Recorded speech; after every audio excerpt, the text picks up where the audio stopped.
Lakhtar તલવડી Devaliya Tawi road ઉપર અનેક જગ્યાએ ખાડા પડી ગયા હોય, વાહન ચાલકો પરેશાન, વાહન ચાલકો દ્વારા વિડીયો ઉતારી વાયરલ કરવામાં આવ્યા.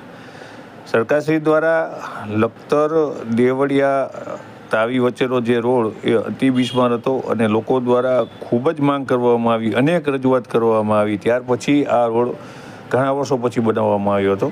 ત્યારે પણ લોકોને ભારે હાલાકીનો સામનો કરવો પડ્યો હતો. ત્યારે આ રોડ છે તે હાલની અંદર જે ગત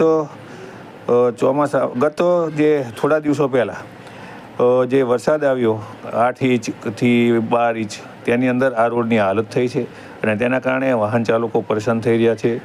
ત્યારે જાગૃત નાગરિકો દ્વારા એક પ્રશ્ન પૂછવામાં આવી રહ્યો છે કે શું આ રોડની ગેરંટી નથી, અને ગેરંટી હોય તો કેટલા વર્ષની હોય, અને તંત્ર દ્વારા આ રોડ નવેસરથી ક્યારે બનાવવામાં આવશે અથવા રિસર્ફેસિંગ ક્યારે કરવામાં આવશે.